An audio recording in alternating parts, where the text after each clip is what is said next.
अब युद्ध की तरफ थोड़ा रुख करके भगवान श्री कृष्णचंद्र की तरफ भी देख लें, जहां वे युद्ध भूमि को ही एक दिव्य खेत की संज्ञा देकर अपने परम प्रिय शिष्य को परम ज्ञानी बना देने में तत्पर हैं। मानो भगवान कह रहे हैं कि इदम शरीरम कौन्तेय, यह एक शरीर है। कौन शरीर? युद्ध भूमि नामक शरीर, जिसमें विहुकार खड़ी हुई सेना है। कौरव और पांडव दो पक्ष हैं जो कुवृत्ति एवं सुवृत्ति, कुबुद्धि एवं सुबुद्धि वाली प्रकृति का संकेत करते हैं। जिस शरीर में मैं ही परम ब्रह्म परमात्मा हूँ और तुम आत्मा हो, इसमें सात्विक बुद्धि महाराज युधिष्ठिर हैं, जो जानते हैं कि क्या करना चाहिए क्या नहीं करना चाहिए, और राजस बुद्धि भीष्म पितामह हैं, जो अब तक ये निर्णय नहीं कर पाए कि मुझे क्या करना चाहिए क्या नहीं करना चाहिए, तथा दुर्योधन ही तामस बुद्धि है, जिसने अधर्म को ही धर्म मान लिया है। अधर्म धर्ममिति या मन्यते, धर्म को अधर्म और अधर्म को धर्म मान लेने वाली बुद्धि को तामस बुद्धि कहते हैं। निश्चित रूप से प्रकृति के जो अन्य अंग उपांग हैं वे सारी सेना के लोग हैं, जिसमें प्राण, अपान, समान, व्यान, नाग, देवदत्त, धनंजय आदि में नाना प्रकार के महारथी आएंगे। इस युद्ध रूपी शरीर के धृतराष्ट्र ही चित्त हैं, और वह योग जिसे देव योग कहते हैं ही अहंकार है, जो इस समय अपने आप आकर खड़ा हो गया है। ऐसे इस दिव्य शरीर में हमारा और तुम्हारा संवाद हो रहा है। पुनः दूसरे अर्थों में देखें, इदम शरीरम, यह भी एक शरीर है। कैसा शरीर? जो बुद्धिमानों के द्वारा ही सूक्ष्म की हुई बुद्धि के द्वारा देखा जाने योग्य है। जब भगवान नारायण ने महात्मा अर्जुन की चुप्पी को तोड़ दिया, तो उन्होंने प्रथम में कहा कि इदम शरीरम, अर्थात मानव शरीर। फिर दूसरी बार अब कह रहे हैं इदम शरीरम, अर्थात यह भी एक शरीर है, जिसमें कि बाईं भुजा कौरव पक्ष है तो दाईं भुजा पांडव पक्ष है, और इसमें जो आत्मा है वह मैं हूँ, और उप आत्मा अर्थात बुद्धि तुम हो, मन भी तुम हो। निश्चयात्मक बुद्धि, तीन प्रकार की बुद्धि जिन्हें सांख्य मत में दिया गया है, ही राजा धृतराष्ट्र हैं। तीसरी बार कहते हैं भगवान इदम शरीरम, यह तुम्हारा शरीर एक खेत है। मेरा शरीर तो खेत है ही नहीं, मेरे पास तो कोई शरीर है ही नहीं। अतः यदि इदम पद में संपूर्ण इदम वाच्य पदों को लेते हैं तो फिर भगवान नारायण का भी शरीर उसमें आ जाएगा, जबकि वह शरीर शरीर नहीं माना जाएगा। अतः इदम शरीरम, यह कौन्तेय का शरीर ही दिव्य क्षेत्र है। क्यों ऐसा कहा? इसलिए कि तुम्ही को जानना है। क्यों जानना है? इसलिए कि तुम ही मेरी आत्मा हो। अतः तुमको बताना है कि प्रकृति एवं पुरुष तथा प्रकृति एवं पुरुष से परे परम पुरुष का रूप क्या है, उसकी शक्ति, सत्ता, सामर्थ्य क्या है। तुम्हारा यह शरीर खेत कहा जाएगा, जिसमें मैं ही एक फल हूँ। जो फल बाहर है वह भीतर आ जाएगा। अब तक तुमने जो कोई अधर्म रूप बीज नहीं बोया, धर्म रूप बीज के बहुत से फल मिले। धर्म रूप बीज के फल स्वरूप विश्व विजेता की संज्ञा प्रदान की तुम्हारे गुरु द्रोणाचार्य ने। एक ऐसी उपाधि मिली जिस उपाधि के नीचे महाराज युधिष्ठिर भी आ गए हैं। इस कारण से तुम्हारा शरीर ही एक दिव्य क्षेत्र है, जिसमें तुमने धर्मोपार्जन तो किया किंतु फल नहीं भोगा। उर्वशी आई, फल त्यागा तूने। भगवती द्रौपदी आई, फल तूने अपने चारों भाइयों में बांट दिया। उसके उपरांत अब चूंकि यह तुम्हारा सखा वासुदेव आया है, जिसे तुम अब तक सारथी समझे हुए थे, अब इस दिव्य सारथी भाव को भी त्याग दिया। तब एक दिव्य फल आया कि वही तुम्हारा गुरु बन गया। अब उसी गुरु का तुम उपभोग नहीं कर पा रहे हो। पहले तूने प्रयास किया कि गुरुदेव मुझे सन्यासी बना दें, लेकिन जब डांटा फटकारा तुमको तो तुम मान गए। अतः इस कारण से वही सामान्य से सामान्य फल विशेष बना, फिर वही विशेष फल अब परम फल बन गया है। क्षेत्रज्ञम चापी माम विद्धि। अब साधकों की भूमि में लौट आते हैं। बहुत बार भगवान ने जीवात्मा को अपना अंश ही बताया है।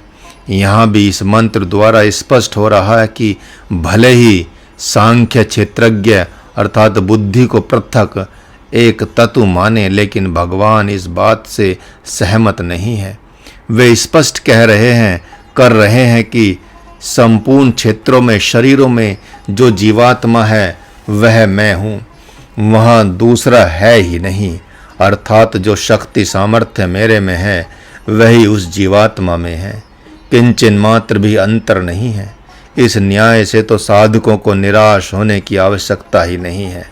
कम से कम यदि कोई साधक क्षेत्र अर्थात शरीर और क्षेत्रज्ञ शरीर को जानने वाले को नहीं जानता, तो यह स्पष्ट हो गया कि अभी वह जीवात्मा की श्रेणी में भी नहीं है। ऐसा जानकर कम से कम उत्साहित होकर साधना तो करेगा। क्षेत्र को तथा क्षेत्रज्ञ को जानने का तात्पर्य है क्षेत्रज्ञ रूप होकर अपने तन, मन, वचन आदि पर संपूर्णता से अधिकार हो जाना। जिस समय साधक क्षेत्रज्ञ रूप हो जाता है, उस समय संपूर्ण भूतों के भूत, भविष्य और वर्तमान को जान लेता है। उसी को सर्वज्ञता रूप सिद्धि कहते हैं। ऐसा भगवान का मत है। प्रभु बड़ी सावधानी पूर्वक कह रहे हैं कि भले ही कोई माने या न माने, लेकिन मेरे भक्तों को तो मेरे मत पर, सिद्धांत पर विश्वास कर ही लेना चाहिए। क्षेत्रज्ञम चापी माम विद्धि। आशय है कि जो इसमें क्षेत्रज्ञ है वह मेरी आत्मा है, अर्थात बुद्धि ही यहाँ क्षेत्रज्ञ है। बुद्धि ही जानती है क्षेत्र को, क्षेत्र के तत्व को, क्षेत्र के प्रभाव को, शक्ति को, सामर्थ्य को। अतः वह बुद्धि मेरे निकट होने के कारण से क्षेत्रज्ञ है। वह क्षेत्रज्ञ भी मैं ही हूँ। क्षेत्रज्ञम चापी माम विद्धि। संपूर्ण क्षेत्रों में अर्थात मानव क्षेत्र का जो क्षेत्रज्ञ है उसे मेरा ही रूप मान लेना। मानव क्षेत्र का अर्थात मनुष्य शरीर का जो क्षेत्रज्ञ है वह भगवान है। दूसरे शरीरों का जो क्षेत्रज्ञ है वह प्रारब्ध है, क्योंकि वहाँ बुद्धि निष्क्रिय होती है, मन सक्रिय होता है। बुद्धि निष्क्रिय होती है, वहाँ विवेक नहीं रहता। वे मन से मनन नहीं कर सकते, बुद्धि से चिंतन नहीं कर सकते।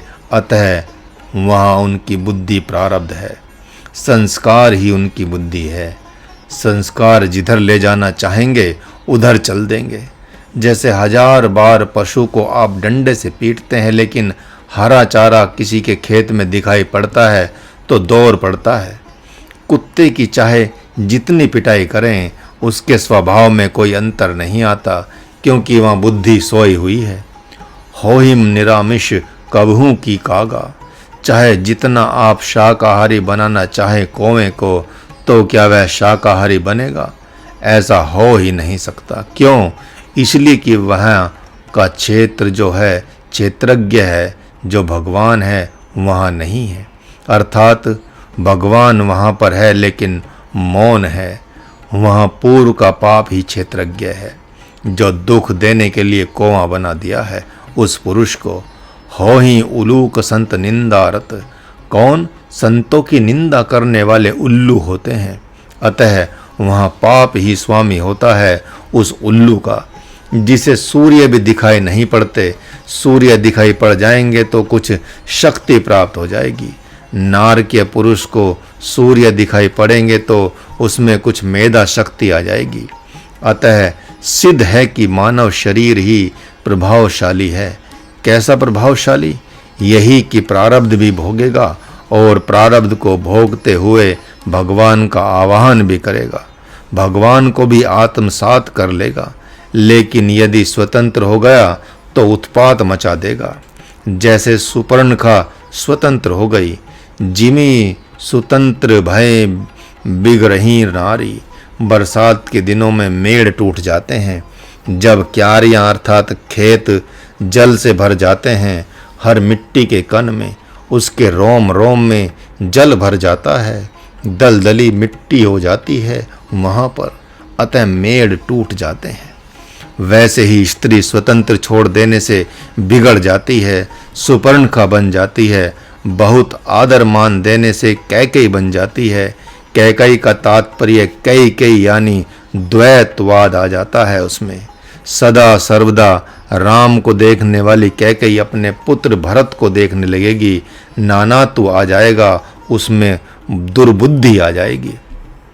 इस प्रकार यह शरीर रूप प्रकृति ही स्त्री है, इसमें स्त्रैणता है। यह अष्टधा प्रकृति कही जाती है। पृथ्वी, जल, अग्नि, वायु, आकाश, अहंकार, बुद्धि और मूल प्रकृति, इन 8 प्रकार के भेदों वाली ब्रह्म से संकल्पित अर्थात ब्रह्म के संकल्प से प्रकट होने वाली प्रकृति में नारीत्व विशेष है, पुरुषत्व कम है। इस कारण से यदि इसे स्वतंत्र छोड़ दिया जाए तो इस प्रकृति में नींद ही नींद प्रकट हो जाएगी। जब नींद से जगेगी तो काम प्रकट हो जाएगा, क्रोध, लोभ, राग, द्वेष प्रकट हो जाएगा। और यदि परतंत्र कर दिया जाए अर्थात संयम कर लिया जाए, इस प्रकृति पर इंद्रियों का दमन कर दिया जाए, तो फिर यही दासी बन जाती है, सेविका बन जाती है, यही पतिव्रता बन जाती है, पति की सेवा करने लगती है। इसका पति भगवान है, वह भगवान की सेवा करती है। सारी की सारी इंद्रियां फिर भगवान को चाहती हैं। यह प्रकृति ही पतिव्रता बन जाती है। तत्व क्षेत्रम यच्च, वह क्षेत्र क्या है, कैसा है, उसका प्रभाव क्या है, शक्ति सामर्थ्य क्या है, यही कि वह क्षेत्र भगवान को चाहने लगेगा। यदि उसका संयम किया जाए यम नियम आदि साधनों से तो यही शरीर अर्थात क्षेत्र भगवान को चाहेगा। खेत रूठ गए राजा जनक के राज में, सारे के सारे खेत रूठ गए।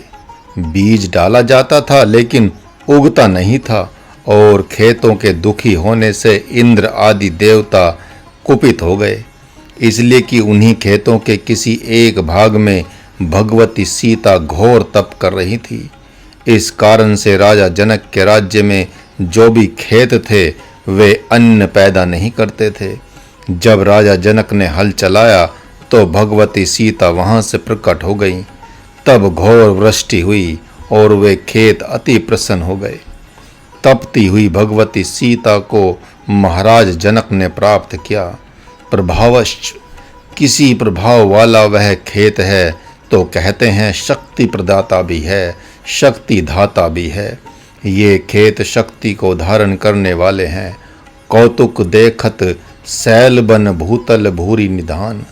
इस शरीर में कहाँ कौन सा दिव्य खजाना छिपा हुआ है, और इस दिव्य धरती में कहाँ कौन सा खजाना छिपा हुआ है। जो गुरु के भक्त हैं वे गुरु के चरणों तक को पीकर उसके चरणों की धूलि को अंजन बनाकर दिव्य दृष्टि प्राप्त करके देख लेते हैं। स चयो यत प्रभावश्च, वह क्षेत्र किस प्रभाव वाला है, उसकी शक्ति सामर्थ्य क्या है। यही कि यदि यह क्षेत्र अर्थात प्रकृति स्वतंत्र हो जाए तो अनर्थों का हेतु हो जाती है।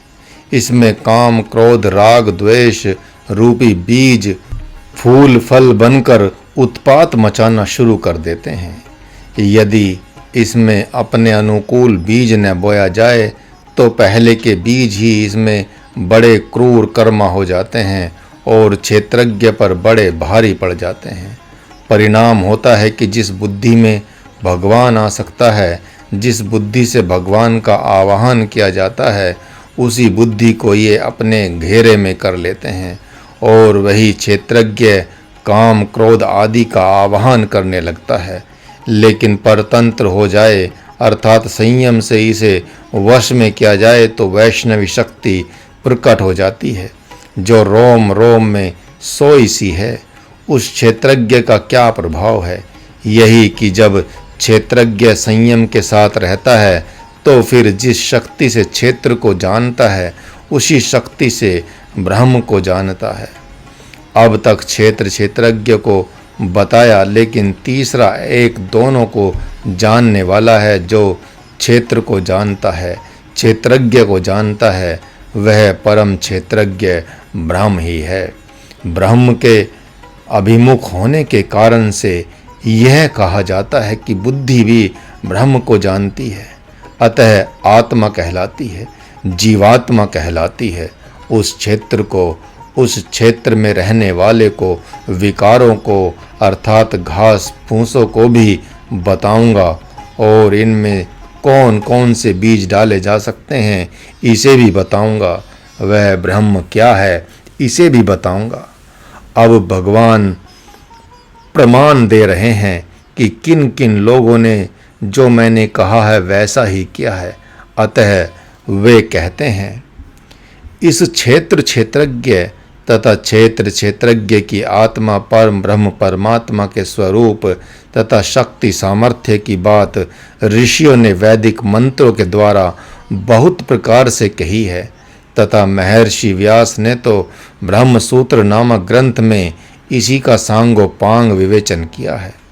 5 महाभूत अहंकार, बुद्धि और मूल प्रकृति भी है, तथा 10 इंद्रियां, 1 मन और 5 इंद्रियों के विषय अर्थात शब्द, स्पर्श, रूप, रस और गंध एवं इच्छा, द्वेष, सुख, दुख, स्थूल देह का पिंड, चेतना और धृति, इस प्रकार विकारों के सहित यह क्षेत्र संक्षेप में कहा गया है। संशय से ग्रसित पुरुष बिना प्रमाण के संतुष्ट नहीं होता, इसलिए भगवान नारायण को शास्त्र का आश्रय लेना पड़ता है। महात्मा अर्जुन को यह कहना चाहिए था कि नहीं, ठहरें हे प्रभु ठहरें, आप ऐसा क्यों कह रहे हैं? ऋषियों ने वेद मंत्रों से इस क्षेत्रज्ञों के स्वरूप को गाया है। महर्षि व्यास ने ब्रह्म सूत्र के द्वारा जो अध्यात्म शास्त्रों का प्राण है उसमें भली भांति जीवात्मा परमात्मा के स्वरूप, माया के स्वरूप का दिग्दर्शन कराया है। हे प्रभु, ऐसा कह करके आप अपना अपमान न करें। क्या आपकी बातों पर विश्वास नहीं कर रहा हूँ कि आप शास्त्र का प्रमाण दे रहे हैं? कहीं 23 तत्वों वाली, कहीं 24 तत्वों वाली, कहीं 48 तत्वों वाली प्रकृति कही गई है। नाना प्रकार के शास्त्रों में अनेक बात कही गई हैं। कहीं कुछ कहा गया है, कहीं कुछ कहा गया है, लेकिन इस विषय में आप क्या कहते हैं? आप शास्त्र का प्रमाण क्यों दे रहे हैं? किंतु महात्मा अर्जुन ने ऐसा कुछ नहीं कहा। महाराज के गुरुदेव ने भी सन 1995 में एक घटना के अंतर्गत महाराज को महाभारत का प्रमाण दिया था।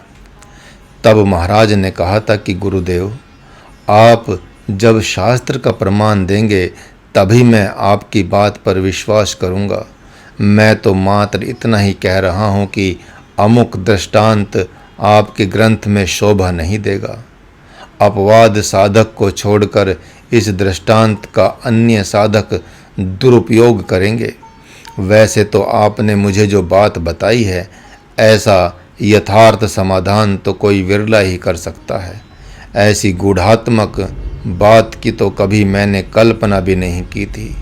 किंतु अर्जुन के कुछ नहीं बोलने पर भगवान के मन में कुछ अन्यथा भाव नहीं आया और उन्होंने प्रमाण देना जारी रखा। महाभूत अन्य अहंकारो, 5 तत्व पृथ्वी, जल, अग्नि, वायु, आकाश, 10 इंद्रियां, 5 ज्ञानेंद्रियां, 5 कर्मेंद्रियां, 5 इनके विषय शब्द, स्पर्श, रूप, रस, गंध, बुद्धि और मूल प्रकृति अर्थात रजोगुण, तमोगुण और सतोगुण। इस प्रकार 24 तत्वों वाली ये प्रकृति कही जाती है। यदि विभाग नहीं करते हैं रजोगुण, तमोगुण और सतोगुण का, अर्थात मूल प्रकृति का, तो बुद्धि और अव्यक्त, इस प्रकार ये 22 तत्व होते हैं। कोई 22 तत्वों से संतोष कर लेता है, कोई 24 तत्वों से संतोष कर लेता है। इसके उपरांत एक परा प्रकृति कही जाती है, जिसे 7वें अध्याय में आप सबने सुन लिया है, जो इस जड़ प्रकृति को धारण करती है। सारे के सारे तत्वों को मिलाकर यह प्रकृति जड़ कहलाती है, अर्थात अपेक्षाकृत जड़। जड़ का तात्पर्य यह नहीं कि इसमें चेतना नहीं है। पृथ्वी से अपेक्षाकृत जल चेतन है, जल से अपेक्षाकृत अग्नि चेतन है, अग्नि से अपेक्षाकृत वायु चेतन है, वायु से अपेक्षाकृत चेतन अर्थात उससे प्रबुद्ध आकाश है। इसी प्रकार इंद्रियों से अपेक्षाकृत मन विशेष चेतन है, मन से बुद्धि विशेष चेतन है, तथा इन चेतन आत्माओं से परमात्मा विशेषाति विशेष चेतन है। संपूर्ण इंद्रियों के लिए भी ऐसे ही समझना चाहिए। अपेक्षाकृत जड़ और चेतन की बात की जाती है।